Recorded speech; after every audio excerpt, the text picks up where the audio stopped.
السلام عليكم ورحمة الله وبركاته. إن الحمد لله نحمده ونستعينه ونستغفره ونعوذ بالله من شرور أنفسنا ومن سيئات أعمالنا. من يهده الله فلا مضل له ومن يضلل فلا هادي له. وأشهد أن لا إله إلا الله وحده لا شريك له وأشهد أن محمدا عبده ورسوله صلى الله تعالى عليه وعلى آله وصحبه وسلم تسليما كثيرا. أما بعد. সম্মানিত ভাতৃমণ্ডলী, আল্লাহ রাব্বুল আলামিনের প্রশংসা এবং প্রিয় নবী সাল্লাল্লাহু আলাইহি সাল্লামের উপর সালাত ও সালামের পর আজ মঙ্গলবার 5ই জিলহিজ্জা 1445 হিজরি মোতাবেক 11ই জুন 2024 আমাদের ধারাবাহিক আলোচনা আজকে একটি বিষয়ভিত্তিক আলোচনা। যেহেতু সামনে এই কয়েকদিনের ভিতরে আসছে উযহিয়া, কোরবানি সম্পর্কে অনেক মাসাইল রয়েছে। যদি বিস্তারিত আলোচনা করা যায় তো অনেকগুলি পর্বের প্রয়োজন রয়েছে, একদিন দুই দিনে হয়তো হবে না। সেসব মাসাইলের কিছু সংক্ষিপ্ত করে আর গুরুত্বপূর্ণ মাসাইলগুলি আজকে আপনাদের সামনে নিয়ে এসেছি। মাসাইলগুলি আপনাদের সামনে পেশ করব, যাতে করে আপনারা অধিকাংশ মানুষই কোরবানি করবেন ইনশাআল্লাহ। কোরবানিটা যাতে করে সহি শুদ্ধ হয়, কোরআন সুন্নাহ ভিত্তিক কোরবানি হয়, কোনো রকমের ভুল ভ্রান্তি না হয়।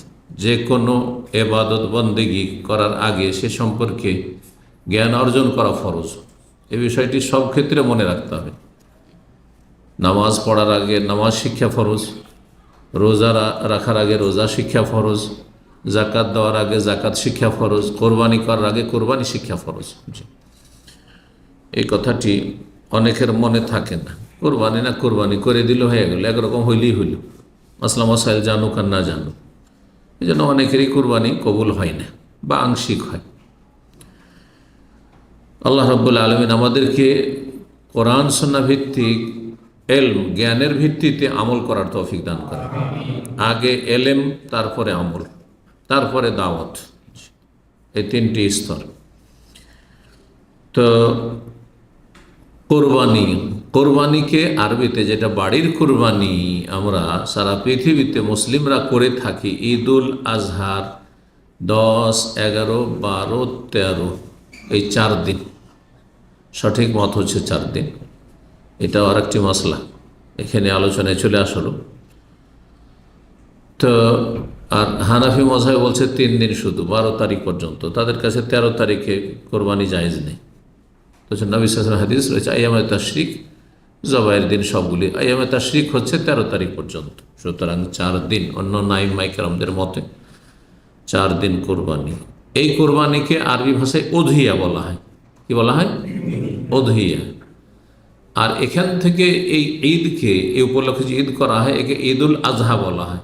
ঈদুল আজহা, আর আমরা সেটাকে আজহা করি। এখানেও দদ আছে, তো আমরা আজহা পড়ছি, তাই না? বাংলা কি বলছি? ঈদুল আজহা না, ঈদুল আজহা। রমজানে জদ আছে, সেখানে রমজান বলছেন, সোজা রমজান বলছেন। কিন্তু সূরা ফাতিহা যখন ওয়ালাদ দল্লিন আছে, তখন দল্লিন পড়ছেন কেন? ওখানেও দদ, এখানেও দদ, সব জায়গায় তো দদ, তো হইলে একই রকম হবে। যদি ওখানে দল্লিন পড়েন তাহলে এখানে রমদান বলতে হবে, আর এখানে উযহিয়া বলতে হবে, ঠিক না? তো একই অক্ষর, দদ 3 জায়গায় তো বললাম, এইরকম আরও কিছু জায়গা আছে, ঠিক না? রোগীকে মরিজ বলছেন উর্দুওয়ালারা। মরিজ কেন বলছেন? মরিদ বলেন। হ্যাঁ, মরিদ কেন মরিদ বলছেন না? দদ। রোগ, মারাজ। হ্যাঁ, মারাজ, মারাজ উর্দুতে বলছেন মারাজ। আপনি যদি জারিয়াতে যান মারাজ বলবেন। তো ওখানে কেন মারাদ কেন বলেন না? মারদ মানে মর্দ, পুরুষ লোক হয়ে যাবে, দালের সাথে মিলে যাবে কি? তো এগুলো আমাদের দেশে খুব বাড়াবাড়ি আছে। সূরা ফাতিহাতে শুধু দল্লিন না জল্লিনের ঝগড়া, আর বাকি সব জায়গায় রমজান। হ্যাঁ, রমজান বলছে। এদিকে উযহিয়া। আমার কিন্তু শুদ্ধ উচ্চারণ করার অভ্যাস, ওই জন্য উযহিয়া আসে না, ও ছেড়ে দিয়েছি, উযহিয়া বলছি। দও না, আর জও না। তো যাই হোক, এ হচ্ছে উজহিয়া। আর হাজি সাহেবরা যে কোরবানি করে ওই কোরবানি হচ্ছে হাদি। এই দুটোর পার্থক্য না বোঝার কারণে অনেক মাসলায় গিয়ে মানুষ ভুল করে ফেলে, ভুল সিদ্ধান্ত। যেমন আজকে একজন জিজ্ঞেস করছে বাংলাদেশ থেকে, যে হজ করতে এসছে একটা ফ্যামিলি, আর ওদের আত্মীয় আছে রিয়াজে, ওদের কাছে একটু টাকা পয়সা কম আছে, তো মনে করছে যে আমাদের আত্মীয়দেরকে বলে দেবো টাকা পাঠাপাঠি আর কত করবে, ওরা রিয়াজে আমাদের কোরবানিটা করে নেবে, আমাদের হজের কোরবানি করে নেবে। হবে? হাদির সম্পর্ক হচ্ছে স্থানের সাথে, অর্থাৎ হারামের ভিতরে হইতে হবে, স্থানের সাথে। সময় গোটা বছরে যে কোনো সময় হইতে পারে। হাদি হাজিদের হলে শুধু এই হজের সময়, আর ওমরাতে এসো নবী সাল্লাল্লাহু আলাইহি ওয়াসাল্লাম হাদি নিয়ে এসছেন। আর উজহিয়ার সম্পর্ক হচ্ছে কিসের সাথে? সময়ের সাথে, স্থানের সাথে নয়। সেটা হচ্ছে এই 4 দিনের মধ্যে হইতে হবে, 10 থেকে নিয়ে 13 তারিখ পর্যন্ত। এই স্থানের সাথে সম্পর্ক নেই। আমেরিকা তো কোরবানি উজহিয়া হচ্ছে, বাংলাদেশে হচ্ছে, সৌদিতে হচ্ছে, সারা পৃথিবীতে যে কোনো জায়গায়। তো উজহিয়া মানে কোরবানি, যেটা আমাদের বাংলা বা উর্দু ভাষায় কি বলা হচ্ছে? কোরবানি। আল্লাহর সান্নিধ্য লাভ উদ্দেশ্য থাকে, যেন নাম হয়েছে কোরবানি। এই কোরবানির কথা আল্লাহ রাব্বুল আলামিন কোরআনে বর্ণনা করেছে, সেটা হাদির কোরবানি হোক হাজিদের, অথবা উজহিয়ার কোরবানি হোক, দুটোকে শামিল। সূরা হজের আয়াত নম্বর 28, আয়াত নম্বর 34 সূরা হজের, এইরকমই আয়াত নম্বর 36, 37, এই আয়াতগুলি সবগুলি এই কোরবানি সংক্রান্ত। কোরবানি সংক্রান্ত। মহান আল্লাহ বলছেন 28 নম্বর আয়াতে, ফাকুলু মিনহা, এই কোরবানির গোশত থেকে তোমরা হাদি হোক উজহিয়া হোক খাও। ওয়া আত'ইমুল বাঈসাল ফাকির, অসহায় দরিদ্রদেরকে খাও।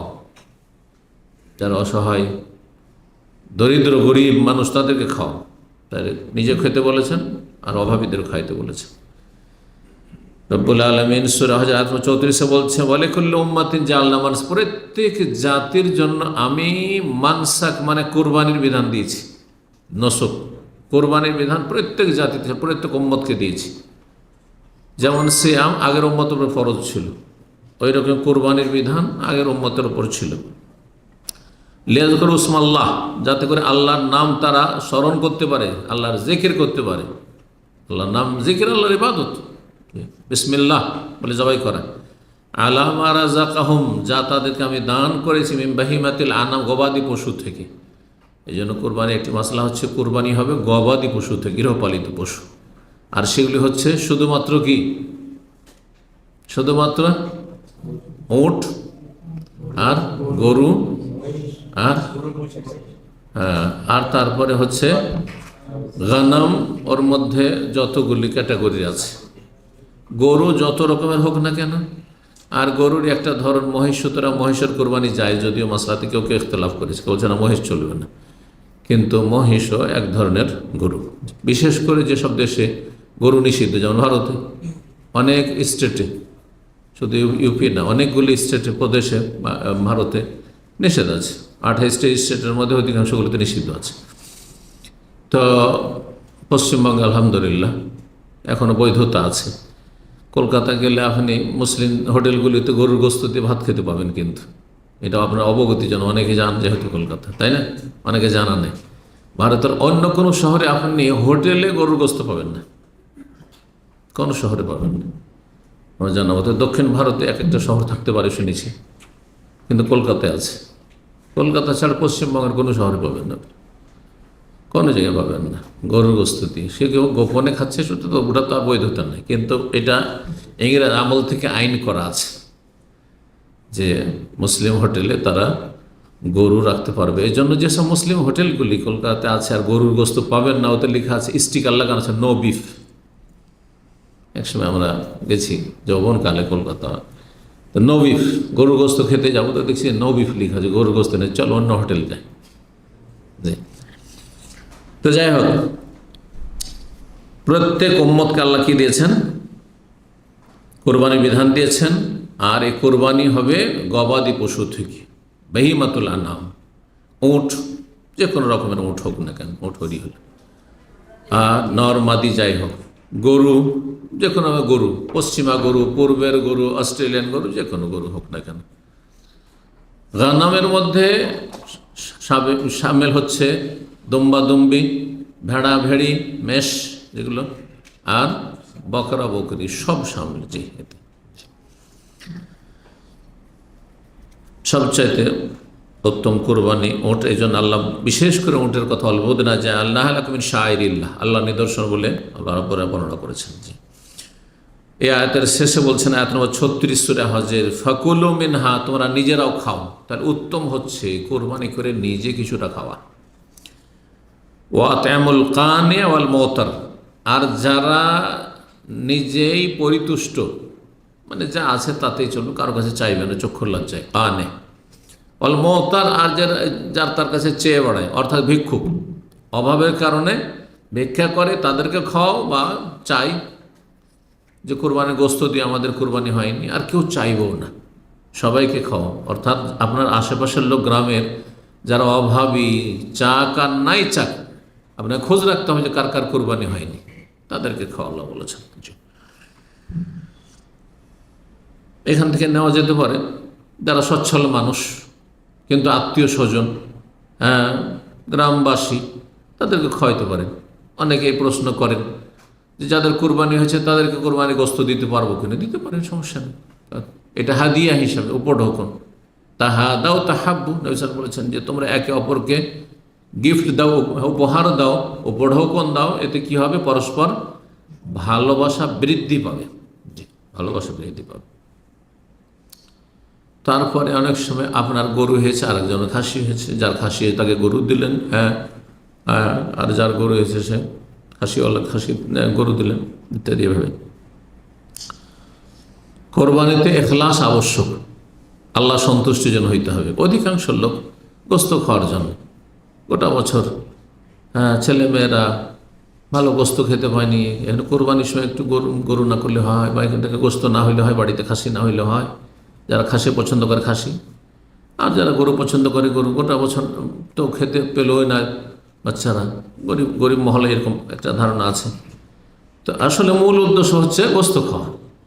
এই জন্য আমি মাঝে মাঝে বলি যে আল্লাহ আমাদের উপরে এই শেষ সম্মতের বড়ই রহম করেছে, বড়ই রহম করেছে। যদি বিগত উম্মতে কোরবানি খেতে পাবে না, গনিমতের ধন সম্পদ খেতে পাবে না, পাহাড়ে রেখে দিয়ে চলে আসতে হবে। ও যদি চলে গেল তাহলে কোরবানি কবুল। বোঝা গেছে না? যদি এমনটা হতো যে কোরবানির গোস্ত খেতে হবে না, কোরবানি জবাই করো আর পরে খাবে, নিজে খেতে হবে না, নিজের বাড়ির লোক খেতে হবে না, তাহলে আজকাল অধিকাংশ লোকই কোরবানি করতো না। অধিকাংশ লোক কোরবানি করতো না, অল্প কিছু লোক হয়তো কোরবানি করত।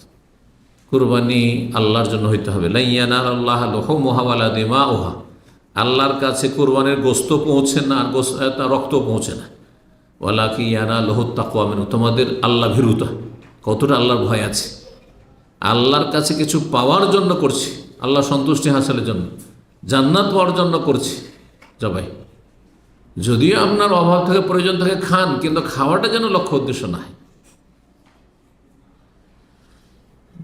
বা দেখানো উদ্দেশ্য না হয়। আজকাল যাদের পয়সা আছে তারা প্রতিযোগিতা করে কে কত দামি কোরবানি কিনতে পারে। ও যদি 1 লক্ষ কেনে, আমি 1.5 লক্ষের, বরং কোটি টাকা পৌঁছে দিচ্ছে। এদের কোরবানি নয়, এদের মধ্যে এখলাস নেই। এরা মানুষকে দেখানোর জন্য করছে। এরা তাকওয়ার ভিত্তিতে আর এখলাসের ভিত্তিতে কোরবানি করে না। যে আমলে এখলাস নেই, তাকওয়া নেই, সে আমলে কোনো নেকি পাবে না, নেকি পাবে না। ইন্নামাল আমালু বিন্নিয়াত, মানুষের আমল নির্ভরশীল নিয়তের উপর। লোক দেখানো কাজ, খ্যাতি সোশ্যাল মিডিয়াতে অথবা এলাকায় দাপট যে আমি এত টাকার কোরবানি করতে পেরেছি। এই প্রতিযোগিতা ব্যাপক আকার, মারাত্মক আকার ধারণ করেছে, বিশেষ করে বাংলাদেশে মারাত্মক আকার ধারণ করেছে। আল্লাহ হেফাজত করুক, আখেরাতমুখী করুক এসব লোকদেরকে, আমাদের সকলকে। জি, কোরবানি শরীয়তের একটি স্বীকৃত সুসাব্যস্ত বিধান, এতে কোনো সন্দেহ নেই। হুকুম যাই হোক না কেন, ফরজ হোক আর সুন্নাত হোক, কিন্তু এটি সুসাব্যস্ত। কোরবানি অস্বীকার করার কোনো সুযোগ নেই। কোরআনে কারীম দ্বারা প্রমাণিত রাসূলুল্লাহ সাল্লাল্লাহু আলাইহি ওয়াসাল্লামের হাদিস দ্বারা প্রমাণিত, কথার দ্বারা, আমল দ্বারা। সূরা কাউসারের আয়াত নম্বর 2 আল্লাহ বলছেন ফসল্লি লিরাব্বিকা ওয়ানহার, তোমার রবের জন্য সালাত আদায় করো এবং জবাই করো। এই জবাই করো মানে কুরবানি জবাই করো, এমনি জবাই নয়। ওয়ানহার মানে নাহার করো, নাহার বলা হয় ওট জবাই করা, দাঁড় করে জবাই করাকে, আর নাহার জবাইকেও কখনো কখনো বলা হয়। জি, ইবনে আব্বাস রাদিয়াল্লাহু তাআলা আনহু তাফসীর করেছেন যে নাহার হচ্ছে আন-নুসুক ওয়া যাবহু ইয়াউমুল আযহা, ঈদুল আজহার দিনে জবাই করাকে এখানে কোরআনের ভাষায় নাহার বলা হয়েছে। রবের জন্য সালাত পড়ো, দুটি তাফসীর, একটি হচ্ছে ঈদুল আজহার সালাত পড়ো, নামাজ পড়ে এসো, আর ওয়ানহার আর ঈদুল আজহার দিনে কোরবানি করো। তাহলে এই আয়াত ঈদুল আজহা সম্পর্কে নাযিল হয়েছে। আর একদল বলছেন যে এটি শুধু ঈদের সালাতকে শামিল না, বরং ফরজ সুন্নত সালাতকে শামিল। ফসল্লি লিরাব্বিকা, তৌহিদ এবং ইখলাসের আল্লাহ শিক্ষা দিয়েছেন, তাগিদ করেছেন। তোমার সালাত নামাজ হবে কার জন্য? আল্লাহর জন্য, কারো ভয়ে নয়, কাউকে দেখানোর জন্য না। মেহমান এসছে, নামাজি হয়ে গেছে, হ্যাঁ, বাপ মা মরেছে, নামাজি হয়ে গেছে, হ্যাঁ, বাড়িতে একজন আলেম এসছেন, নামাজি হয়ে গেছে, শ্বশুর বাড়ি গেছে, নামাজি হয়ে গেছে, শ্বশুর বাড়িতে এসছেন, নামাজি হয়ে গেছে, নাই, অসৎ লোক সব। আল্লাহ হেদায়েত দান করুন। রবের জন্য নামাজ পড়ো, ওয়ানহার, আর কোরবানিও করো, ওয়ানহার লিরাব্বিকা, এখানে উজ্জ্ব আছে, ফসল্লি লিরাব্বিকা ওয়ানহার লিরাব্বিকা, রবের জন্য নামাজ পড়ো, রবের জন্য কোরবানি করো। জবাই তাহলে কার জন্য করতে হবে? আল্লাহর জন্য। সুতরাং যেমন অমুসলিমদের কোনো আস্তানাতে জবাই করা শিরক কুফর সবচেয়ে বড় অপরাধ, তেমনি মাজারে খাসি মোরগ জবাই করা সবচেয়ে বড় অপরাধ, শিরক কুফর। তারপরে ইসলাম আর টিকে না, মোরতাদ হয়ে যায়। যারা জন্মসূত্রে মুসলিম আর মাজারে খাসি মোরগ নিয়ে গেল, জবাই করলো, সে মোরতাদ হয়ে গেল, ইসলাম থেকে বহিষ্কৃত। ইসলামে তার সামান্য কোনো অংশ নেই। জি, গায়ের জোরে ইসলামে থাকা যায় না, আকীদা আমলের মাধ্যমে থাকতে হবে ইসলামে। তো কোরআনের আয়াত দ্বারা কোরবানি প্রমাণিত। এই আয়াত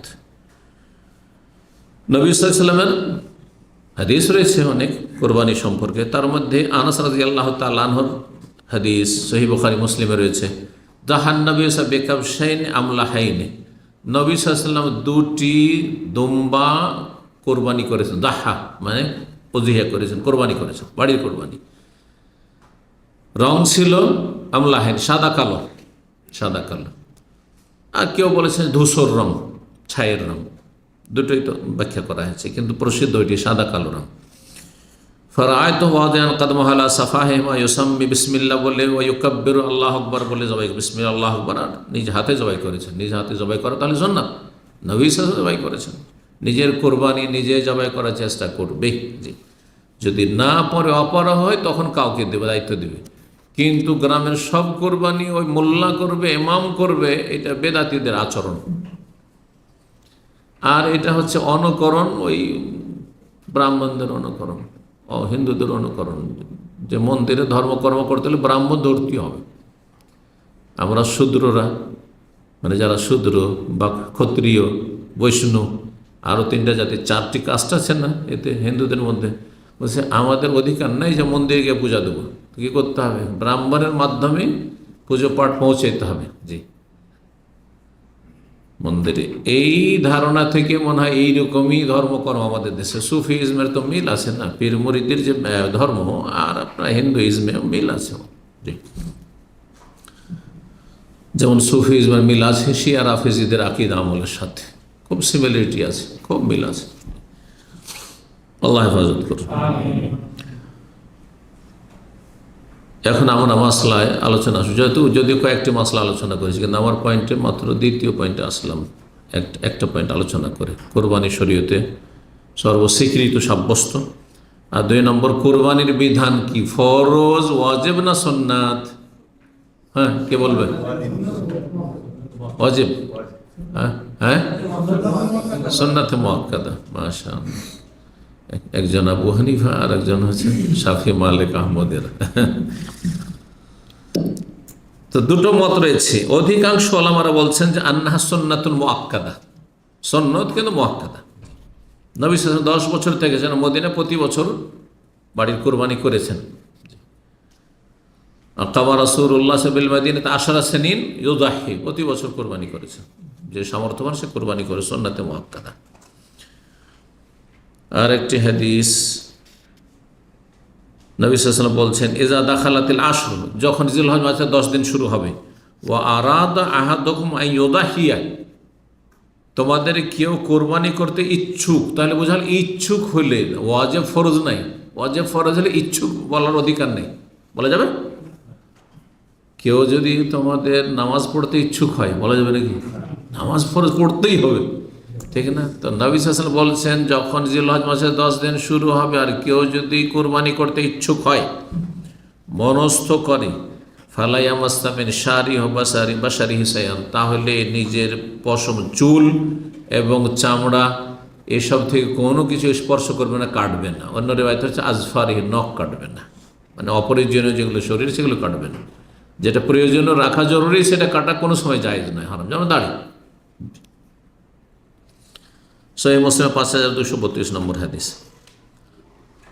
এইটি কিসের দলিল? যে কোরবানির সুন্নাত ওয়াজিব নয়, কারণ নবী সাল্লাল্লাহু আলাইহি ওয়াসাল্লাম বলছেন ইচ্ছা যদি কারো থাকে। তারপর আবু বকর, ওমর রাদিয়াল্লাহু তাআলা আনহু থেকে সহিহ সূত্রে প্রমাণিত যে তারা কখনো কখনো কোরবানি করতেন না, কোনো কোনো বছর কোরবানি করতেন না। কি জন্য? মাখাফাত ইয়াতাকাদান নাস আন্নাহু ওয়াজিব, এই আশঙ্কায় যে লোকেরা যেন এটাকে ওয়াজিব না মনে করে নেয়, ওয়াজিব ফরজ না মনে করে, সেই জন্য তারা কোরবানি ছেড়ে দিতেন মাঝে মধ্যে, শিক্ষা দেওয়ার জন্য মানুষকে।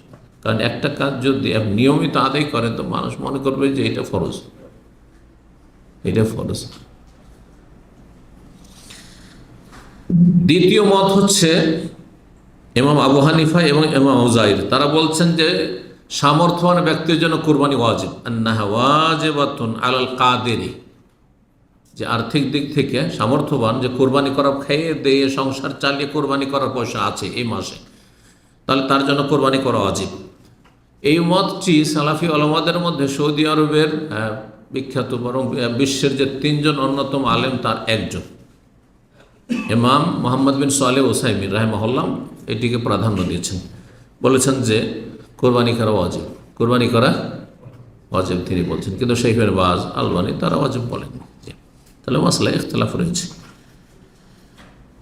সঠিক মত এই ক্ষেত্রে, তাদের দলিল, তাদের একটি দলিল ইবনে মাজায় রয়েছে, মুসনাদ আহমদে রয়েছে, কিন্তু হাদিসটি মারফু, নবী সাল্লাল্লাহু আলাইহি ওয়াসাল্লাম থেকে সহিহ সূত্রে প্রমাণিত না, বরং মওকুফ, মানে সাহাবীর উক্তি।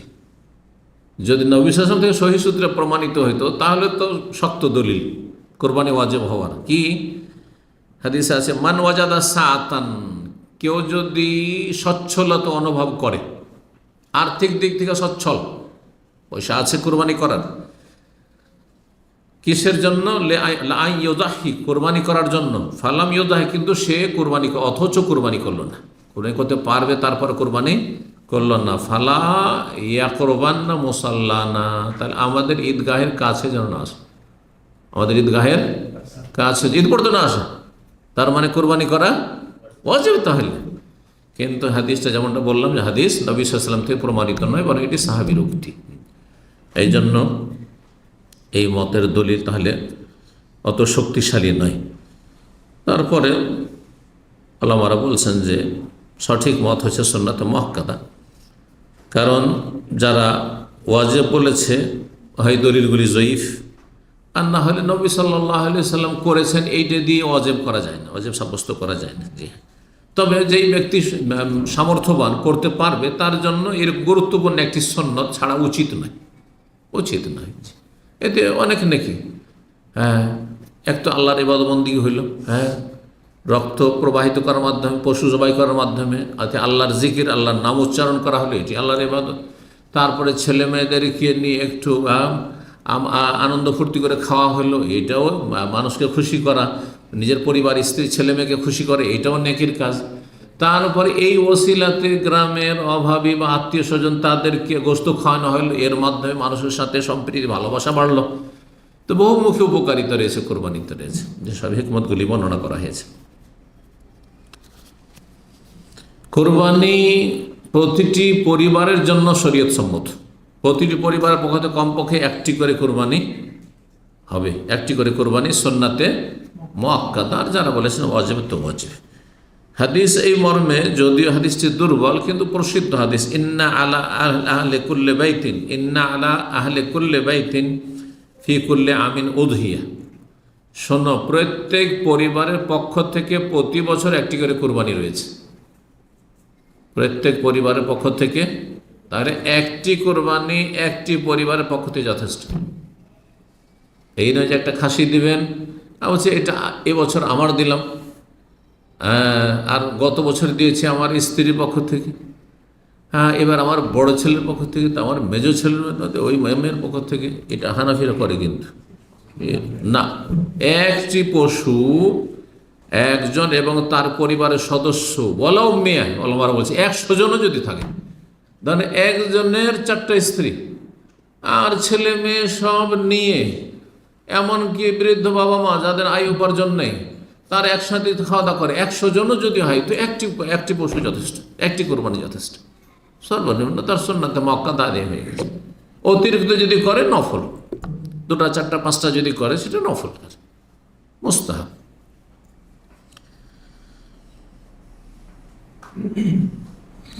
কোরবানি করার সময় কোরবানি যে একজন এবং তার পরিবার পক্ষে যথেষ্টের দলিল। সহিহ মুসলিমে 5203 নম্বর হাদিস, একটি হাদিস রয়েছে, নবী সাল্লাল্লাহু আলাইহি ওয়াসাল্লাম যখন কোরবানি জবাই করতেন তখন বলতেন বিসমিল্লাহ, বিসমিল্লাহ, আল্লাহু আকবার বলতেন, আর বলতেন আল্লাহ তাকাব্বাল মিন মুহাম্মাদিন, আল্লাহ এটি কবুল করো মুহাম্মদ সাল্লাল্লাহু আলাইহি ওয়াসাল্লামের পক্ষ থেকে, ও আলে মুহাম্মদ, মুহাম্মদ সাল্লাল্লাহু আলাইহি ওয়াসাল্লামের পরিবারের পক্ষ থেকে। গোটা পরিবার নয় স্ত্রী, জি। তাদের যদি সন্তান থাকে তো সন্তানের সাথে শামিল, কারণ পরিবারের মধ্যে স্ত্রী এবং সন্তানরা শামিল, সন্তান। অমিন উম্মতে মোহাম্মদ, এবং মোহাম্মদ সাহেব উম্মতের পক্ষ থেকে, মোহাম্মদ সাহেব উম্মতের পক্ষ থেকে, পুরো উম্মতের পক্ষ থেকে। আর উম্মতের মধ্যে জীবিত মৃত সবাই আছে। আর এইভাবে সুন্নাত জীবিতর সাথে মৃতকে শামিল করা। শুধু মরার নামে কোরবানি, এটিও একটা তরিকা, বিনা দলিলের তরিকা, যেটি খুব বহুল প্রচলিত হানাফি সমাজে। এই বছর আমার মরা বাবার নামে করলাম, এই বছর মরা মায়ের নামে করলাম, এই বছর দাদার নামে করলাম, এই বছর দাদির নামে করলাম, এই বছর নানার নামে নারীর নামে, এইসব চলতে আছে। কোনো প্রমাণ নেই, একটি প্রমাণ নেই যে একটা গোটা ভাগ অথবা একটা গোটা খাসি বা উট নবী সাল্লাল্লাহু আলাইহি ওয়াসাল্লাম সাহাবীরা মৃতের নামে করেছেন, কোনো প্রমাণ নেই। তাহলে সুন্নত নাই, জায়েজ কিনা ইখতিলাফ আছে। একদল বলছেন না, জায়েজ নাই। শুধু মৃতের নামে একটা ভাগ দেওয়া অথবা একটা খাসি দেওয়া বা একটা গরু দেওয়া জায়েজই নয় ওদের কাছে, কারণ প্রমাণ নেই। আর এক দল বলছে জায়েজ আছে। যারা জায়েজ আছে বলেছেন তারা 2 ভাগে বিভক্ত। একদম জায়েজ আছে কিন্তু সাদকা, আর সাদকা তুমি খেতে পাবে না, তাহলে পুরোটাই দান করো। আর এই ফতোয়া যদি চালু করা হয় তো মরার নামে কোরবানি করা সব বন্ধ হয়ে যাবে। আরে গোস্ত খেতে পাবো না তো কেন কোরবানি করবো, ঠিক না? ঠান্ডা হয়ে যাবে সব, বিনা দলিলে আমল করা ঠান্ডা হয়ে যাবে। আর এক দল বলছেন যে খেতে পারবে, বুঝছেন?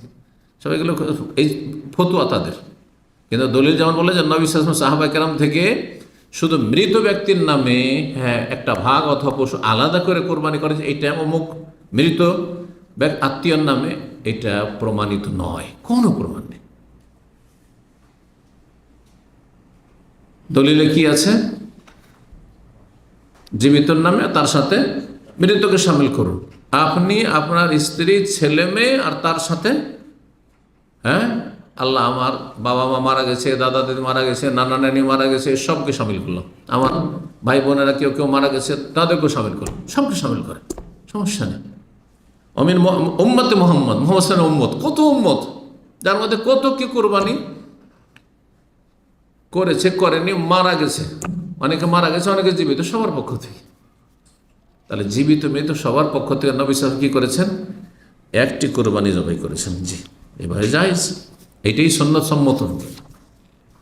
নিয়তটাকে যত প্রশস্ত করবেন তত নিয়ত গুণে বরকত, এটা আমাদের দেশীয় ভাষা।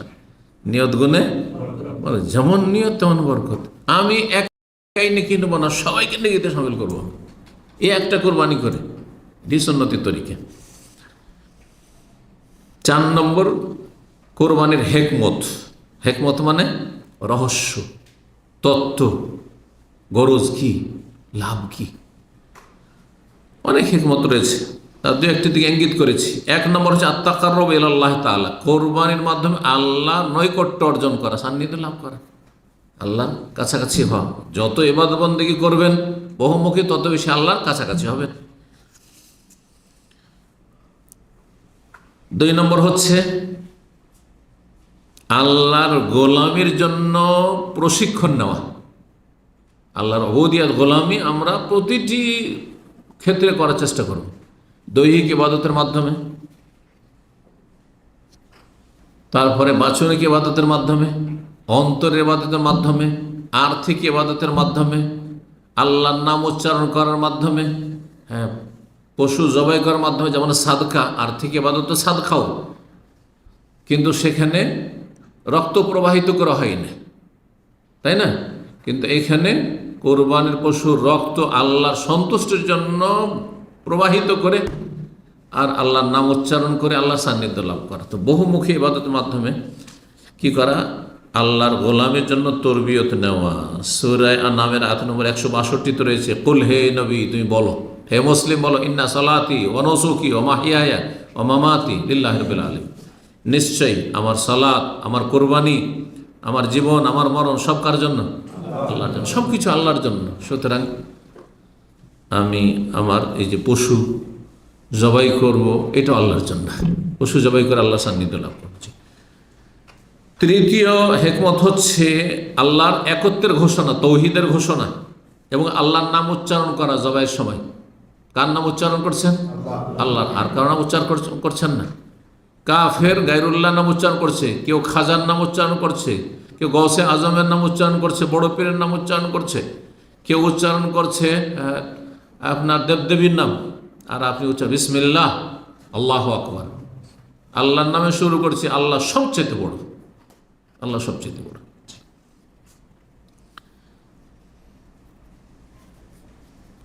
কারণ আল্লাহ সূরা হজর আয়াত 34 বলেছেন, যে আয়াতের শুরুতে আলোচনা করলাম, লিয়াযকুরু ইসমাল্লাহ, প্রত্যেক উম্মতকে ওয়ালিকুল্লি উম্মতিন জাআলনা মানসাকান, কোরবানি বিধান দিয়েছি কেন? যাতে আল্লাহর নাম কি করে? উচ্চারণ করে। আল্লাহর নাম উচ্চারণ করার মাধ্যমে তাওহীদের ঘোষণা। 4 নম্বর হেকমত, রহস্য হচ্ছে অভাবীদেরকে খাওয়ানো। অভাবীদেরকে খাওয়ানো, মানে এই কোরবানির ওসিলাতে অভাবীদেরকে গোস্ত খাওয়াচ্ছি। এমনি কোরবানি ছাড়া সারা বছর অনেকেই ধনী মানুষ প্রায় প্রতিদিনই বাড়িতে গোস্ত থাকছে। গোস্ত মাছ ছাড়া তো কোনো খাবারই নেই। বিশেষ করে এই আরব দেশে যারা থাকছেন, গোস্ত মাছ ছাড়া কোনো খাবারই নেই। আর আরবরা বললে তো আরবদের কাছে সবজি ভাত বলে কিছু নেই, আছে? সর্বনিম্ন কমপক্ষে চিকেন হইতে হবে, মুরগি হইতে হবে, ঠিক কিনা? আমরা নাই মাঝে মাঝে ডাল আর সবজি খেয়ে থেকে যা অভ্যস্ত আছে, কিন্তু আরবদের মধ্যে আছে না, কমপক্ষে এটা সর্বনিম্ন। কি আমি বলি, আমাদের দেশে ডাল আর আরবদের হচ্ছে চিকেন। মুরগি হচ্ছে ডাল বরাবর। আরবদের মুরগি খাওয়া হচ্ছে, আমাদের ডাল খাওয়া। ডাল দিয়ে যদি শুধু এমনি কিচ্ছু নেই, শুধু ডাল দিয়ে ভাত খাওয়া, আরবদের মুরগি খাওয়া সমান সমান। আর যদি ওর চাইতে, যেমন আমরা মাছ খাচ্ছি, ধরেন আমরা আর কিছু খাচ্ছি, তো ওরা তখন হইতে হবে কি গানম, লাজিম খারুফ, নাহলে হাসি, ওটের গোস্ত। তো যাই হোক, চিন্তা করুন, পয়সা আছে, ডেলি আপনি আপনার পরিবার, আপনার ছেলে মেয়ে গোস্ত খাচ্ছে, গরিব গোটা বছর খেতে পায় না। এই কোরবানি আপনি আমি করলাম, এর ওসিলাতে তো গোস্ত খেতে পাচ্ছে।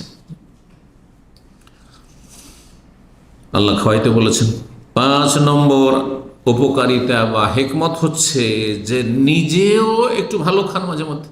অনেকে কৃপণ আছে, গোটা বছর আরে কোনো রকম চললি হইল, ডাল আর ভর্তা, ডাল ভর্তা, কোনদিন ডিম ভাজি, ব্যাস। তুনা, অনেক প্রবাসী আছে এখানে, বড়ই কৃপণ। কি খায়? ওই তুনা ভাজি, তুনার একটা প্যাকেট নিয়ে চলে আসলে, ব্যাস একটু ভাত খেয়ে চলছে। একদিন ডিম ভাজি, একদিন তুনা ভাজি, এই চলছে। অনেক বকিল আছে। এই যে প্রবাসে সবাই যে উদার অন্তরের নয়, আমি জানি ভালো করে, 35 বছর হচ্ছে। কিছু আছে মাশাআল্লাহ মন বড়ার, কিছু আছে একটা রিয়াল খরচ করলে ও বড় মুশকিল, অসুস্থ হয়ে পড়ে, পেট খারাপ হয়ে যাবে, নাড়ি খারাপ হয়ে যাবে। আল্লাহ হেদায়েত করে। তো এরা মনে করে যে টাকা দেশে পাঠাইতে হবে, টাকা এখানে ইনকাম করছি কারণ কেন সব দেশে পাঠাইতে হবে। আরে দেশে পাঠাইতে হবে, কিন্তু সব দেশে পাঠাইতে হবে, জীবনকে কষ্ট দেয়, এইটা ভুল। এটা হচ্ছে বড় কৃপণতা, নিজের নফসের নিজের জীবনের উপর কৃপণতা। অপর ক্ষেত্রে তো আছেই। তো এখন নিজেও খেলেন একটু, এই কোরবানির মৌসুমের ওসিলে একটু গোস্ত খেলেন, না হলে 700-800 টাকা কিলো। বাংলাদেশে কত টাকা করে কিলো গোস্ত গরুর?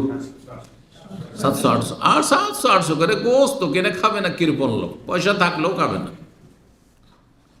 ওই পোলট্রি খাচ্ছে খুব বেশি, আর না হইলে ওই ডাল ভাত চলছে। আর মেলা রকম দেশে সবজির তো অভাব নেই। নিজের পরিবারকেও খাওয়াইলেন, জি, এটাও একটা ইবাদত, এটাও একটা নেকির কাজ। জি। 6 নম্বর হেকমত হচ্ছে আল্লাহর নিয়ামতের শুকরিয়া আদায় করা। আল্লাহ নিয়ামত দিয়েছেন, বহুমুখী নিয়ামত, তার মধ্যে একটি ধন সম্পদের নিয়ামত। সম্পদের নিয়ামতের শুকরিয়ার একটা দিক হচ্ছে যে কোরবানি করা। আল্লাহ পয়সা দিয়েছেন, অনেককে আল্লাহ দেননি, এই যে নিয়ামত দিয়েছেন, কি শুকরিয়া? কোরবানি করার মধ্যে আল্লাহর শুকরিয়া জ্ঞাপন করছেন আপনি। জি। কোরবানির গোস্তের ভাগ বন্টন কেমন হবে? কারণ আল্লাহ খেতেও বলেছেন আর খাওয়াতেও বলেছেন। আমাদের 5 নম্বর পয়েন্ট আজকের। এই ক্ষেত্রে বিভিন্ন মত রয়েছে, নানা মত রয়েছে ফোকাহাদের, ওলামাদের। আব্দুল্লাহ বিন আব্বাস রাদিয়াল্লাহু তাআলা আনহু থেকে একটি মত বর্ণিত হয়েছে যে 3 ভাগ করবে, 1/3, 3 ভাগের 1 ভাগ খাবে, নিজের পরিবার খাবে, ওয়ায়ুতইমু মান আরাদা সুলুস, আর যাকে ইচ্ছা, আত্মীয় স্বজন বন্ধু বান্ধব যাকে ইচ্ছা আপনি সচ্ছল লোকদেরকে খাওয়াবেন 1 ভাগ, 3 ভাগের 1 ভাগ। ওয়ায়াতাসাদ্দাকু আল মাসাকিনা বিস-সুলুস, আর 3 ভাগের 1 ভাগ গরিব মিসকিনকে দান সাদকা করবেন। তাহলে 3 ভাগের 1 ভাগ গরিব অভাবীদের জন্য, 3 ভাগের বা আত্মীয় স্বজনদের জন্য, গ্রামবাসীর জন্য, আর 3 ভাগের 1 ভাগ হচ্ছে নিজের পরিবারের জন্য। এটি ইবনে আব্বাস রাদিয়াল্লাহু তাআলা আনহু বর্ণিত, নবী সাল্লাল্লাহু আলাইহি ওয়াসাল্লাম থেকে এমন কোনো বর্ণনা নেই। সেই জন্য এটাকে সুন্নত মনে করা আর এটাকে একবারে চূড়ান্ত এমন করা যে করতেই হবে, বরং যেখানে গ্রাম্য একটা কি আছে, ওই যে সর্দার মণ্ডলের সিস্টেম আছে আমাদের দেশে, ওতে আপনি কোরবানি জবাই করে পুরো গোস্ত বাড়িতে নিয়ে আসার অধিকারী রাখেন না। জামাত বলে, ওইটা গ্রামের জামাত বলে আমাদের অঞ্চলে, হ্যাঁ সমাজ, আপনাদের সমাজে আমাদের দেশে জামাত বলে, সর্দারি জামাত। ওই জামাতে জমা করে আসতে হয়। হানাফিদের মধ্যে এটা আরও বেশি রয়েছে, একবারে শক্তভাবে কড়াকড়িভাবে। আর আহলেদিসের মধ্যেও কিছু জায়গাতে আছে। কী করতে হবে? 3 ভাগের 1 ভাগ দিয়ে চলে আসতে হবে, বাকিটা নিয়ে আসেন আপনি। বাকিটা নিয়ে এসে তখন আপনি আপনার মতো খানার বিতরণ করেন, 1 ভাগ গরিব মিসকিন করবেন না কি করবেন সেটা এরকম করে। কোনো দলিল নেই, কোনো দলিল নেই। এই জন্য এই ক্ষেত্রে সঠিক আমল হচ্ছে যেমন প্রয়োজন তেমন আপনার কাজ হবে। যদি দেখেন যে আমাদের গ্রামে এলাকায় গরিবের সংখ্যা বেশিটাই দান করে দেবেন। যদি দেখেন যে না গরিব বেশি নাই, আত্মীয় স্বজন আর গ্রামবাসী এরাই বেশি, বন্ধু মহল আমার বেশি, ওদেরকে বেশি খাওয়াইতে হবে, বেশিটাই খাওয়াইয়ে দেন, পুরোটাই খাওয়াতে সমস্যা নেই। অল্প স্বল্প কিছু রাখলেন বাড়িতে, গরিবও কম আর আত্মীয় স্বজন, বন্ধু বান্ধব মহল বেশি করে খাওয়াই দেন। আর যদি দেখেন আমি নিজেই অভাবী, আমার পরিবার গোটা বছর গোস্ত খেতে পায় না, গ্রামের লোক তো সবাই মোটামুটি খাচ্ছে, সেই সব লোকগুলিকে আবার খাওয়াবার কী বা প্রয়োজন রয়েছে? তাহলে আপনি অধিকাংশটা আপনি আপনার পরিবারের জন্য রেখে নেন, কোনো অসুবিধা নেই, কোনো অসুবিধা নেই, সবটাই জায়েজ। أهلا وسهلا حياك الله شيخ، أهلا في الدرس، جزاك الله خير، بارك الله فيك. السلام عليكم. 2 নম্বর মত হচ্ছে 2 ভাগ করবে, 1 হলো নিসফ ইয়াতাসাদ্দাকু বিনিসফ, অর্ধেক খাবে এবং অর্ধেক দান খেরাত করবে। 3 নম্বর হচ্ছে যেটা বললাম, কোনটা বেশি শক্তিশালী বললাম, যখন যেমনটা প্রয়োজন, নিজেও খাবে, কিছু উপঢৌকন দেবে, দান সাদকা করবে, যেমন ইচ্ছা তেমন করবে। যদি মনে হয় যে আমরা অভাবী, অনেক সময় এরকম হয়, গরিবের বাড়ি বিয়ে লেগেছে, এই কোরবানির গোস্ত বিতরণ করলে আবার গোস্তকে কি করতে হবে, খরিদ করতে হবে, আর না হলে ওকে গরু বা ছাগল খরিদ করতে হবে। কোথায় পাবে গরিব মানুষ? কোরবানির গোস্ত দিয়ে বিবাহ সারুক, কোনো অসুবিধা নেই। আমাদের দেশের মানুষরা সমালোচনা শুরু করে দিবে, আরে দেখো দেখো এই কোরবানির গোস্ত দিয়েও বিয়ে সেরে নিল, ভালো কাজ করেছে, গরিব মানুষ ভালো কাজ করেছে। পুরোটাই যদি রেখে নেয়, কারণ দেখছে সবার মোটামুটি কোরবানি হয়েছে, এদের দেওয়ার কি প্রয়োজন রয়েছে? আমি অভাবী মানুষ, আমার এই কোরবানি দিয়ে আমার যে প্রয়োজন তা সেরে কোনো অসুবিধা নেই, কোনো অসুবিধা নেই। ইয়াফআলু মা ইয়াশা, যেমন ইচ্ছে তেমন করবে।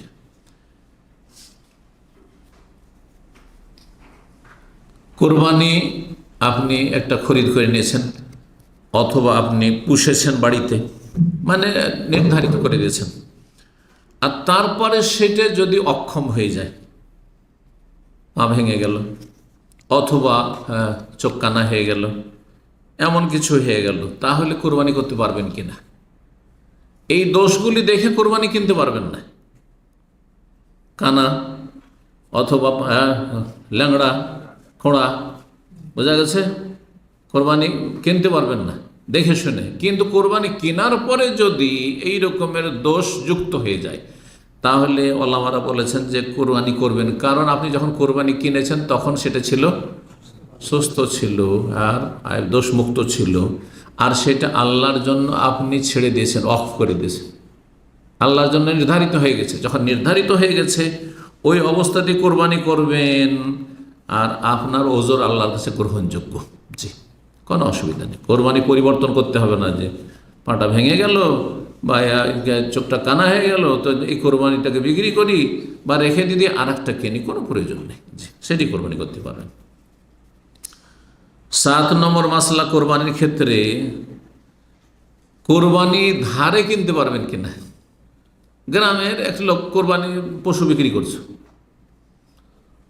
আর আপনার কাছে টাকা পয়সা একটু টানাটানি আছে, তো বলছেন যে তুমি এখন আমাকে দিয়ে দাও কোরবানি পশুটা, আমি 1 মাস পরে যখন বেতন পাবো তখন তোমাকে দেবো, জায়েজ কিনা?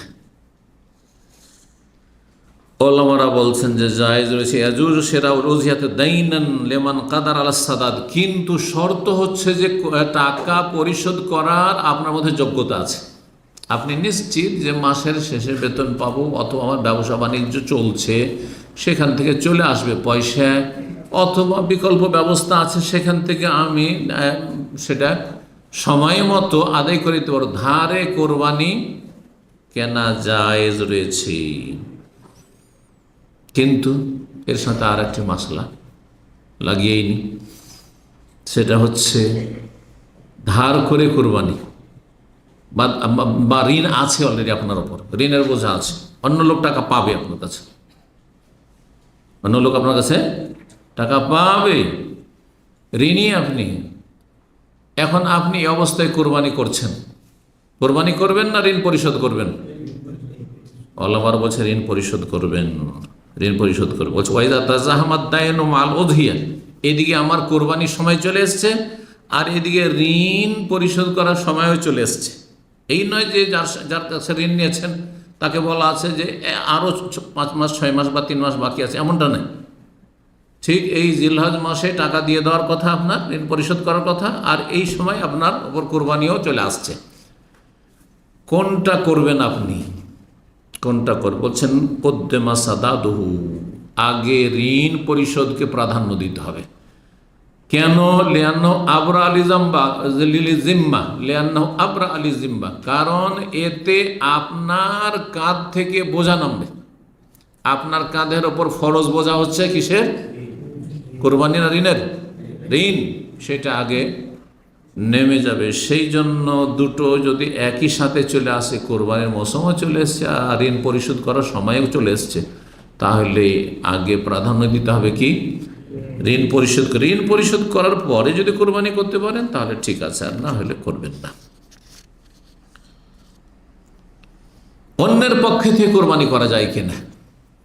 আপনারা অনেক আছেন প্রবাসে, টাকা পয়সা আছে মাশাআল্লাহ, ভাই আলাদা অন্য আছে, অথবা শ্যালক আছে, কেউ আছে, যে কেউ বন্ধু মানুষ, একজন আলেম আছেন, গরিব মানুষ গ্রামে কোরবানি করতে পারে না, নিজেরও কোরবানি একটা করলেন আর ওরও একটা কোরবানি বা একটা ভাগ ওরও আপনি করে দিলেন, জায়েজ কি না? জায়েজ আছে, জায়েজ আছে, তবে তাকে জানিয়ে দেবেন। বলছি ইয়াজুজ আন তুযাহি আন গায়রিকাল আজিজ, যেই ব্যক্তি অপারগ, অপারগের পক্ষ থেকে আপনি কোরবানি করতে পারবেন বেশারতে ইজনি, তার অনুমতি করবে, তাকে বলবেন যে আপনার পক্ষ থেকে আমি কোরবানি করতে চাই। ফাইনলাম কারণ আজিজান, সে যদি অভাবী না হয় নিজেই কোরবানি করতে পারবে। তো আসল হচ্ছে যে সেটি তার দায়িত্ব, তার দায়িত্ব, আপনি কেন দিতে যাবেন? তাহলে আপনি করার কোনো প্রয়োজন নেই। জি, কয়টি মশলা হলো? 8 হয়েছে মনে হয়, 8 হয়েছে। 9 নম্বর হচ্ছে অভাবীদেরকে কোরবানি দেওয়া। তার পক্ষ থেকে কোরবানি করলেন, কোরবানি কি? কোরবানি পশু দিয়ে দিলেন তাকে, একটা কোরবানি পশু অভাবীদেরকে দিয়ে দিলেন। এটা দেওয়া যাবে কি? যাবে না। ধরেন 5টা গরু কিনলেন আর গ্রামের 5 জন গরিবকে, অথবা একটা গরুতে ভাগ, অনেক গরিব আছে যাদের কোরবানি নেই, সবকে বলে তোমরা একটা করে ভাগ নিয়ে নাও, এই 5টা গরু তোমাদের জন্য, 5 সাথে 35 জন তোমরা এতে শরিক হয়ে যাও। করা যাবে কি না? যাবে। সহিহ বুখারীতে হাদিস রয়েছে, নবী সাল্লাল্লাহু আলাইহি ওয়াসাল্লাম কোরবানির মৌসুমে সাহাবায়ে কেরামদেরকে কোরবানির পশু দিয়েছেন। তুমি এই উট নাও, তুমি এটা নাও, তুমি এটা নাও, তুমি এটা নাও, এভাবে দিয়ে দিয়েছেন। তুমি যে তোমার মতো করে কোরবানি করো, জায়েজ রয়েছে।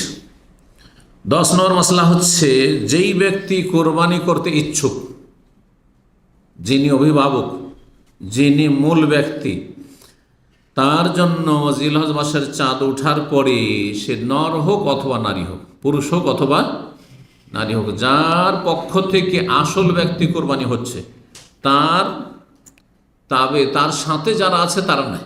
অর্থাৎ বাড়ির অভিভাবক আপনি কোরবানি করছেন, আর এই কোরবানি আপনার পক্ষ থেকে, আপনার স্ত্রীর পক্ষ থেকে, আপনার ছেলে মেয়ের পক্ষ থেকে, বোঝা গেছে কিনা?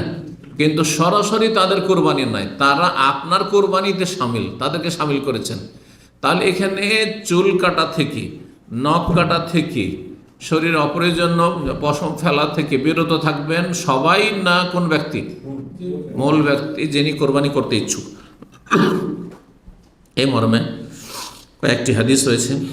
উম্মে সালামা রাদিয়াল্লাহু তাআলা বর্ণিত, ইযা রাআইতুম হিলাল যিল হিজ্জা, যখন তোমরা জিলহজ মাসের চাঁদ দেখতে পাবে, ওয়া আরাদা আহাদুম আন ইউদাহিয়া, আর তোমাদের কেউ যদি কোরবানি করতে ইচ্ছুক হয়, ফালিয়ুমসিক আন শারি ওয়া আজফারি, তাহলে সে যেন পশম আর নখ না কাটে। অন্য রিওয়ায়াতে রয়েছে বাশারিহি, শরীরের চামড়ার কোনো কিছু না কাটে। এমনকি নখের পাশে অনেক সময় ধরেন একটু আপনাকে ডিস্টার্ব করছে, কষ্ট দিচ্ছে, বেশি যদি কষ্ট দেয় তাহলে জায়েজ সালামার বলেছেন, কিন্তু এমনিতে বিনা প্রয়োজনে কোনো কিছু কাটবে না। জি, এই ক্ষেত্রে নর নারী সমান। কোনো মহিলা কোরবানি করছে, হতে পারে মহিলা মূল, তিনি কোরবানি করছেন, তার ছেলে হয়তো বিধবা অথবা তালাক প্রাপ্তা, তিনি কোরবানি করছেন, তার পয়সা আছে, বা এমনি যে আমার কোরবানি, আমারও কোরবানি, স্বামী স্ত্রী দুজনই কোরবানি করছে, এটাও তো হইতে পারে। আপনি কোরবানি করছেন আর আপনার স্ত্রীও কোরবানি করছে, আমার কোরবানি, এটা আমার কোরবানি, তাহলে তখন আপনার স্ত্রীকে কী করতে হবে? এসব থেকে বিরত থাকতে, চুল কাটা থেকে আর নখ কাটা থেকে।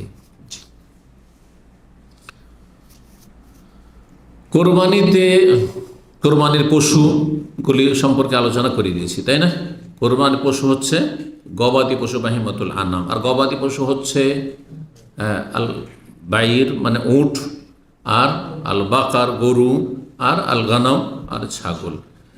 এগুলির যে কোনো ক্যাটাগরি হোক না কেন, যে কোনো শ্রেণীর হোক না কেন, যদি গরু আর উট হয় তাতে 7 জন শরিক হতে পারবে, তাতে 7 জন শরিক হতে পারবে, 7 জনের বেশি নয়। যদি একটি হাদিস 10 জন সম্পর্ক রয়েছে, আর কিছু কিছু ওলামারা জায়েজ বলেছেন উটের ক্ষেত্রে, কিন্তু প্রসিদ্ধ যেহেতু 7 জন, তো 7 জনই ক্ষান্ত থাকা উচিত। জি, আল্লাহ তাআলা আলাম, সতর্কতা অবলম্বন করে। তো 7 জন করে গরুতে অথবা উটে শরিক হওয়া জায়েজ।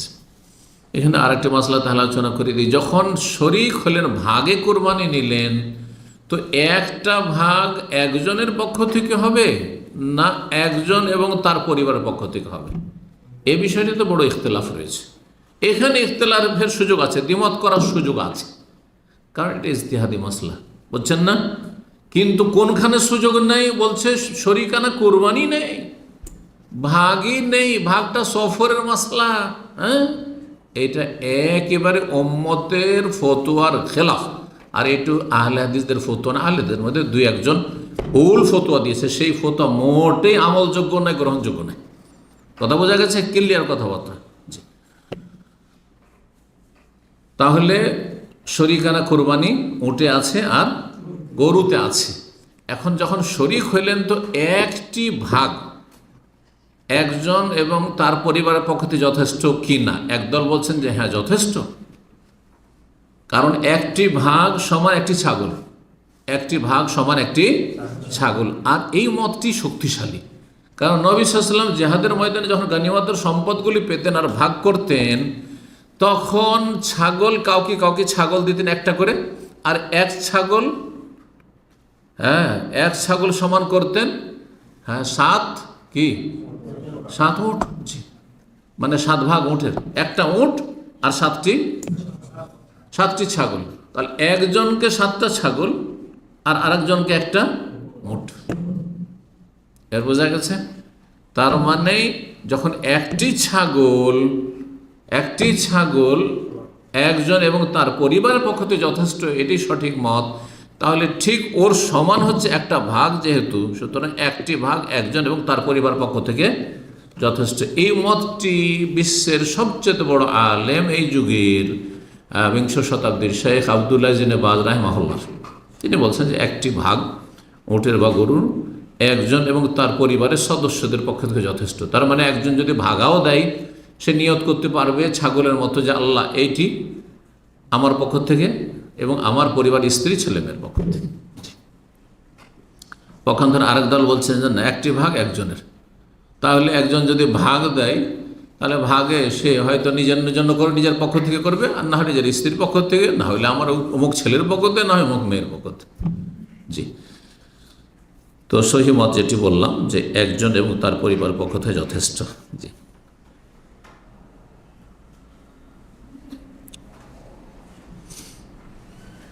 কয়টি মশলা আলোচনা হলো?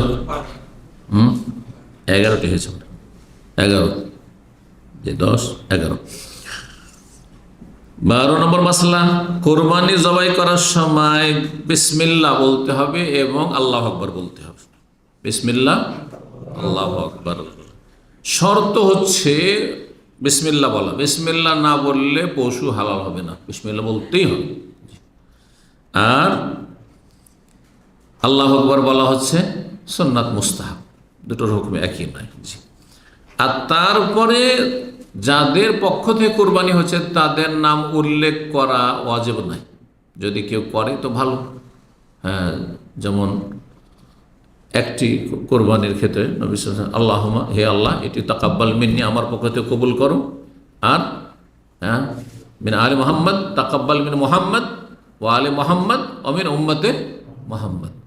এই কোরবানিটি আমার পক্ষ থেকে, আমার পরিবারের পক্ষ থেকে, মুহাম্মদের পরিবারের পক্ষ থেকে, আর মুহাম্মদ সাল্লাল্লাহু আলাইহি ওয়াসাল্লামের উম্মতের পক্ষ থেকে বলেছেন নবী সাল্লাল্লাহু আলাইহি ওয়াসাল্লাম। ঠিক ওই রকমই যদি 7 ভাগ থাকে, আল্লাহ তাকাব্বাল হাজা, এটি কবুল করো, মিন ফুলানিন ও ফুলানিন ও ফুলানিন ও ফুলানিন ও ফুলানিন ও ফুলানিন ও ফুলানিন, অমুক অমুক অমুকের পক্ষ থেকে বললে ভালো, কিন্তু বলা উচিত না। কিন্তু এখানে বাড়াবাড়ি করে হানাফিরা, নাম সব লিস্ট করে নিয়ে, মনে হয় বাপের নাম সহ নাকি? আরে বাপরে বাপ, আল্লাহ জানেন না যে কার পক্ষ থেকে হচ্ছে? আল্লাহকে জানাইতে হবে। কোরআন একটি আয়াত রয়েছে, আল্লাহ বলছেন আতু আল্লেমুন আল্লাহ কুল আতু আল্লেমুন আল্লাহ বেদিনকুম, তোমরা তোমাদের দিন সম্পর্কে আল্লাহকে জানাইতে চাইছো, আল্লাহ জানে না। এই জন্য যারা বলছে যে নাওয়াইতু আন ওসাল্লি লিল্লাহি তাআলা সালাতাদ দোহরে, এটি যে বেদাত আর এটি কোরআন বিরোধী, এই আয়াত দলিল। আল্লাহ কি জানে না যে তুমি জোহরে দাঁড়িয়েছ? আল্লাহকে জানে না যে তুমি ফরজ পড়তে দাঁড়াচ্ছ, এখন ফরজ শুরু করতে যাচ্ছ না সুন্নাত শুরু করতে যাচ্ছ? জানাইতে হবে যে আল্লাহ আমি নিয়ত করছি জোহরের নামাজ, আর আমি মুখ করে আছি কিবলার দিকে, আল্লাহ তোমাকে জানাচ্ছি। আর তারপরে 4 রাকাত মুতাওয়াজ্জিহাল কাবাতিশ শরীফাতি আল্লাহু আকবার। কোথা দিয়ে পেলেন এসব বিদআত? বোঝা গেছে? আল্লাহ বলছেন আতু আল্লেমুন আল্লাহ বেদিনকুম, তোমাদের দিন ধর্ম সম্পর্কে আল্লাহকে জানাইতে চাও? আল্লাহ জানে না? খবর রাখে না? তো যাই হোক, কেউ যদি বলে ঠিক আছে, মুস্তাহাব জবাই করার সময় বলবে আল্লাহুম্মা হাযা আন্নি বা মিন্নি, এটি আমার পক্ষ থেকে, ওয়ান আহলে বাইতে, আমার পরিবারের পক্ষ থেকে, যেমন নবী সাল্লাল্লাহু আলাইহি ওয়াসাল্লাম থেকে প্রমাণিত, এটি আমার পক্ষ থেকে, আমার পরিবারের পক্ষ থেকে বললে মুস্তাহাব, না বললে কোনো অসুবিধা নেই। জি, যদি মৃত ব্যক্তির কথা নিয়ত করে যে আমি মৃত ব্যক্তির পক্ষ থেকে করছি, আমার আব্বা আম্মার পক্ষ থেকে, তো বলছেন যে তাতে শামিল করে ইয়াজুজু আইয়ুদ খেলা মাহফি উদিয়াতে মাইয়রিদু মিনাল মাউতা, যেসব মৃত ব্যক্তি মাইয়াতকে শামিল করতে চান শামিল করতে পারেন। আপনি কাকে কাকে শামিল করবেন সেটা আপনার ব্যাপার, সমস্ত আত্মীয় স্বজন মৃতকে শামিল করতে পারেন, কোনো অসুবিধা নেই। যেমন হচ্ছে আল্লাহুম্মা হাযা আন্নি, এটি আমার পক্ষ থেকে, ওয়া আলা আহলি আল আহিয়া, আমার জীবিত যে আত্মীয়রা রয়েছে বা জীবিত পরিবার রয়েছে, অল মাউতা, আর মৃত আত্মীয় রয়েছে তাদের পক্ষ থেকে। জীবিত মৃত সবাইকে শামিল করবে। নবী সাল্লাল্লাহু আলাইহি ওয়াসাল্লাম নিজের উম্মতের কথা বলেছেন, ওয়া হুয়া ইয়াশমালুল আহিয়া ওয়াল আমওয়াত, নবী সাল্লাল্লাহু আলাইহি ওয়াসাল্লামের উম্মতের পক্ষ থেকে উম্মত জীবিত এবং উম্মত মৃত সবার পথে। নবী সাল্লাল্লাহু যখন এই কথাটি বলেন তখন বেশ কিছু উম্মত মারাও গেছেন, সাহাবারা মারা যাননি, অনেকে মারা গেছেন, কেউ কেউ তাদের পক্ষ থেকে। জি, একটি মাসলা আলোচনা করে ফেলেছি কিন্তু দলিল বলিনি, দলিলটি এখানে সামনে আছে, তিরমিজির হাদিস, তো বলি দিই ভালো হবে। সেটা হচ্ছে যে একটি পশু বা একটি ছাগল একজন এবং তার পরিবার পক্ষ থেকে যথেষ্ট, বলেছি না? হাদিস শোনেন, আবু আইয়ুব আনসারী রাদিয়াল্লাহু তাআলা বর্ণনা করছেন, বলছে তিনি বলছেন, তাকে জিজ্ঞাসা করছেন ইমাম আতা মাক্কি, কাইফা কানাত দাহায়া আলা আহদি রাসূলিল্লাহ সাল্লাল্লাহু আলাইহি ওয়াসাল্লাম, রাসূলুল্লাহ সাল্লাল্লাহু আলাইহি ওয়াসাল্লামের আমলে কোরবানির নিয়ম নীতিমালা কেমন ছিল, কিভাবে কি কোরবানি করতেন। ফাকালা কানার রাজুল ইউদাহি বিশাতে, যে কোনো পুরুষ ব্যক্তি কোরবানি করত একটি ছাগল, আনহো মানে নিজের পক্ষ থেকে, আর ওয়ান আহলে বাইতিহি নিজের পরিবারের সদস্যদের পক্ষ থেকে। একটি ছাগল তাহলে নিজের পক্ষ থেকে, নিজের পরিবারের সদস্যদের পক্ষ থেকে, তাহলে পরিবারে যতই লোক থাক না কেন, ফায়াকুলুন, তারা সবাই খেত, ওয়ুতিমুন, আর খাওয়াইতো, অন্যদেরকেও খাওয়াইতো। ইমাম ইবনে আলবানী রাহিমাহুল্লাহ ইরওয়াউল গালির 1142 নম্বর হাদিসটিকে সহিহ বলেছেন। কোরবানি করার কোরবানি করা বা কোরবানির জবাইয়ের সীমা সম্পর্কে আলোচনা করেছি, তাই না? কোরবানি জবাইয়ের শেষটা তো বলে দিছি যে টোটাল সময় হচ্ছে 4 দিন, কিন্তু শুরু হবে কোন সময় থেকে? ঈদের আগে। জবাইয়ের ওয়াক্ত শুরু হবে বাদা সালাতুল ঈদ, ঈদের সালাতের পরে, আর সেটা চলতে থাকবে তারপরেও 3 দিন, আর সেগুলি হচ্ছে আইয়ামুত তাশরিক ইলা গুরুবে শামসিল ইয়াউমির রাবি মিন আইয়ামিল ঈদ। চতুর্থ ঈদের দিন, অর্থাৎ ঈদের দিন 10 তারিখ, তারপর 11, 12, 13, তাহলে চতুর্থ দিনের সূর্য ডুবা পর্যন্ত চলবে। সূর্য ডুবে গেলে আর কোরবানি করা যাবে না, সূর্য অস্তমিত হয়ে গেলে আর কোরবানি করা যাবে না। তবে 10 তারিখে কোরবানি করা বেশি উত্তম, কারণ নবী সাল্লাল্লাহু আলাইহি ওয়াসাল্লাম 100টি জবাই করেছেন, হজের দিনে 10 তারিখে সবগুলি জবাই করেছেন, তাই না? এই জন্য ওইটা বেশি উত্তম। আচ্ছা, কোরবানি রাত্রে জবাই করা যাবে কিনা? অনেকে মাকরুহ বলে, কিন্তু দেশে শোনা যায় না, জবাই করা যাবে। রাতে হোক দিনে হোক যে কোনো সময় জবাই করতে পারবে, যে কোনো সময় কোরবানি জবাই করতে পারবে, অসুবিধা নেই। কোরবানি মহিলা জবাই করতে পারবে কিনা? আমাদের দেশে আবার কিছু ফতোয়া আছে মহিলাদের জন্য জবাই করা, শুধু কোরবানি না, পশু জবাই, মুরগি জবাই করা মাকরুহ, হানাফি সমাজে খুব প্রচলিত না, কোনো মাকরুহ বলে কিছু নেই, জবাই করতে পারবে, কোনো অসুবিধা নেই। কোরবানি নিজের হাতে জবাই করা হচ্ছে উত্তম, কিন্তু কেউ যদি অন্য কাউকে দায়িত্ব দেয় সেটি জায়েজ, কাউকে যদি দায়িত্ব দেয় সেটি জায়েজ রয়েছে। বলছেন আল আফজালু আইয়াযবাহা উযিয়াত হবে নাফসিহি, উত্তম হচ্ছে নিজের কোরবানি নিজেই করবে, যদি করতে পারে তাহলে এটা উত্তম, ওয়াজিব নয়। আর ওয়ায়াজুজ আন ইউআক্কিল আলাইহা মুসলিমান গায়রু, অন্য কোনো মুসলিমকে দায়িত্ব দিতে পারবে উকিল বানিয়ে, যে তুমি আমার কোরবানিটা জবাই করে দাও, আপনি জবাই করে দেন আমারটা। আমি গেলাম না, আমার ছেলেকে বললাম অথবা কাউকে বললাম, কোনো আমাদের দিন ছাত্রদেরকে বললাম যে আমি আমার কোরবানিটা আপনি জবাই করে নিয়ে চলে আসেন, জায়েজ আছে। তবে আমি যদি নিজে করি তো বেশি উত্তম এটি। শর্ত হচ্ছে কি, মুসলিম হইতে হবে। আপনি স্যালেটার হাউসেও যদি জবাই করেন, কিন্তু যে জবাই করেছে সে মুসলিম যেন হয়। আর সেই ব্যক্তি মুসলিম হওয়ার জন্য বড় শিরক মুক্ত, আবার মাজারপন্থী না হয়, কুফরি আকীদা বিশ্বাসী না হয়। এই জন্য শিয়াদেরকে দিয়ে জবাই করানো জায়েজ না। এইরকম বেরেলবিকে দিয়ে জবাই করানো, মাজার পূজারীকে দিয়ে জবাই করা জায়েজ নয়। এইরকম বেনামাজিকে দিয়ে জবাই করানো জায়েজ নয়। অনেক সময় এই সাহস, গরু জবাই করতে হবে, আমার অত সাহস নেই, বেনামাজিকে দিয়ে দিলেন আপনি জবাই করতেন না, মোটেই জায়েজ নয় বেনামাজিকে দিয়ে কোরবানি জবাই করানো। কারণ বেনামাজি সঠিক মতে বড় কাফের হয়ে যায়, যে একেবারে নামাজ পড়ে না, তোর নিঃসন্দেহে কাফের। জি, আল্লাহ হেফাজত করুন। কোনো কাফের যদি জবাই করে, অমুসলিম জবাই করে, হ্যাঁ চলবে না? চলবে না, জায়েজ না। মুসলিম জবাই করতে হবে। কোরবানি জবাই করবে মুসলিম জবাই করবে। দেখেন, এমনি যদি ইহুদি খ্রিস্টান আহলে কিতাব জবাই করে এমনি পশু, তো তার গোস্ত খেতে পারবেন, কিন্তু কোরবানি জবাই করার ক্ষেত্রে আপনি ইহুদি নাসারাকে জবাই করলে হবে না, আপনাকে জবাই করে খেতে হবে। উযহিয়াতু তারিকিস সালাহ, সর্বশেষ মাসলা, প্রায় 20টার মতো বয়ান করা হয়ে গেছে। যেই ব্যক্তি বেনামাজি, নামাজ পড়েন না, তার কোরবানি হবে? বেনামাজি তো বড় কুফরি করলো, তাহলে যখন সে ব্যক্তি বড় কুফরি, তারই কোনো আমল কবুল হয়নি, তার নিজের কোরবানি কবুল হবে না। কোরবানি কবুল হবে না তো আপনার কোরবানি করবে, জবাই করবে কেন? আর ওটাই কেন কবুল হবে? জি,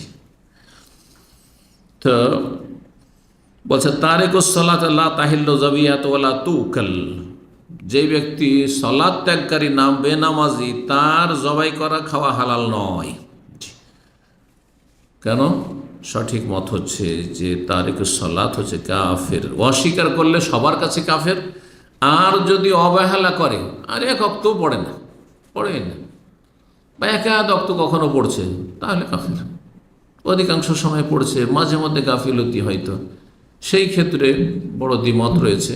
এই ক্ষেত্রে অধিকাংশ ওলামারা বলছেন তা কাফের বলা যাবে না। ধরে 4 ওয়াক্তই পড়ছে, কিন্তু ফজরে গাফিলতি, ফাসেক, কাফের বলা যাবে না। আর আরেক দল বলছেন না, যখনই ছাড়বে তখনই কাফের হয়ে যাবে। যাই হোক, কুফরির মানে ঝুঁকি আছে, তার জন্য কুফরির ঝুঁকি আছে, হতে পারে সে কুফরির ওপর তার মরণ হয়ে যেতে পারে।